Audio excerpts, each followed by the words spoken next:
Assalamu alaikum dear students. I hope you all doing well. Dear students, welcome to my YouTube channel English Learning. Today I'm going to cover one of the most important short poem Thatcher by Seamus Heaney. Dear students, आज की short सी video में मैं discuss करने वाली हूँ short poem की 4 stanzas के poem को मैं डिस्कस करने वाली हूँ. उसकी लाइन वाइज एक्सप्लेनेशन करूँगी आज की शॉर्ट सी वीडियो में. तो शुरू करते हैं आज की अपनी वीडियो. डियर स्टूडेंट्स, मैं थोड़ा सा इसका हिस्टोरिकल बैकग्राउंड पोएम का बता दूं and then we will move forward. So इस पोएम को थैचर को second poetry collections door into the dark के अंदर पब्लिश किया सिमस ने 1969 के अंदर. सो ये जो पोएम है बेसिकली ये सिमस की deep connection with the rural Irish life के साथ कनेक्ट करती है. उसको manual labour and the value of craftsmanships दिखाया गया है इस पोएम के अंदर. इस पोएम को पढ़ के हमें ये समझ में आएगा कि किस टाइम उस टाइम पीरियड में किस तरीके से जो है वो इतनी ज़्यादा ये एक लेबर भी है, ठीक है, एक टाइप का लेबर भी है, पर एक स्किल भी है, ठीक, एक गुड स्किल भी है. एक आप देख सकते हैं किस तरीके से जो है वो लेबलर काम करता है एंड देन वो एक अच्छी से न्यू चीज़ को जो है वो इन्वेंट करता है. ओके, इसमें आपको आयरिश रूरल कंटेक्स्ट नज़र आएगा और इसमें हमें जो है वो ब्रॉडर रेलेवेंस नज़र आएगा सॉरी.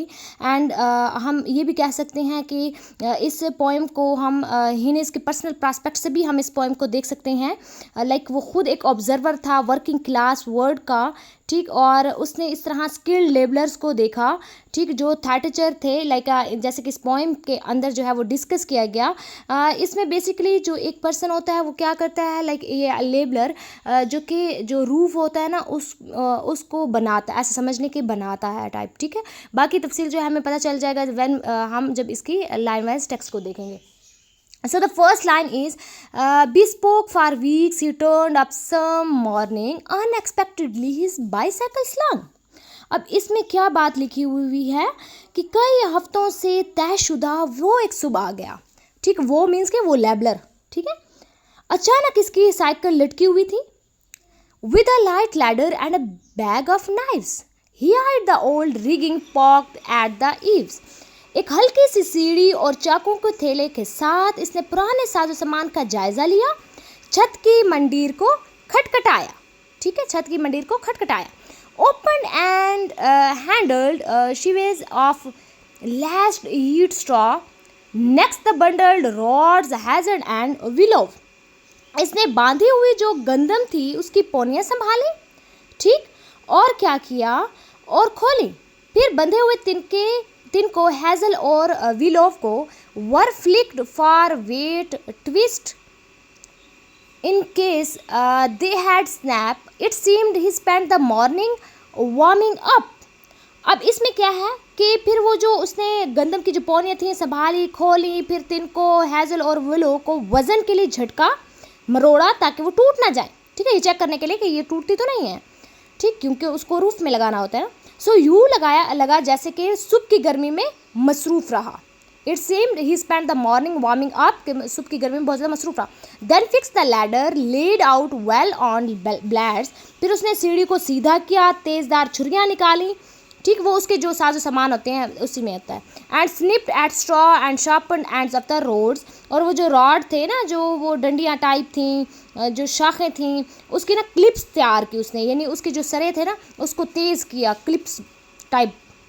देन वो क्या कहते हैं that bent in two made a white prong staple for pinning down his word handful by handful.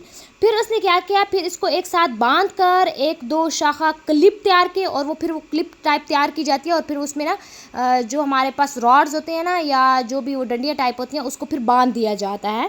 सो उसी की बात की गई. फिर उसको बांध दिया गया और अपनी दुनिया को मुट्ठी मुट्ठी भर के जमाने के लिए ना हैंडफुल बाय हैंडफुल अपनी बात यही लिखी हुई कि वो उन स्टिक्स को क्या करता है, फिर उनके पहले वो जो सरे होते हैं उनको शॉप करता है, फिर उन सबको एक क्लिप बनाकर उन सब जो लकड़ियाँ होती हैं या जो भी रॉड्स टाइप होते हैं उसको क्या कर दिया जाता है, बांध दिया जाता है. ये पहले बहुत ज़्यादा होता था, अब तो खैर चीज़ें एडवांस्ड हो गई हैं तो ये वाला काम नहीं होता. समहाउ शायद होता हो किसी एरिया के अंदर, वरना ये चीज़ ख़त्म हो गई है. Couchant for days on sods above the rafters he shaved and flushed the birds stitched all together. into a sloped honeycomb, a stubble patch, and left them gaping at his midas touch. अब इन stanza के अंदर किस चीज़ की बात की कि चंद दिनों तक छत के शतीरों पर लेटा रहा, ठीक है, वो जो छत उसने बनाई इसके ऊपर लेटा रहा, इसने किनारों को तराशा, उसको चमकाया, लाइक यहाँ पर उसकी वो दिखाई गई, स्किल दिखाई गई कि मतलब वो कितना स्किल्ड पर्सन होता है ना, लाइक कितना गुड वो आर्टिस्ट होता है कि एक चीज़ को कितना खूबसूरत तैयार कर रहा है।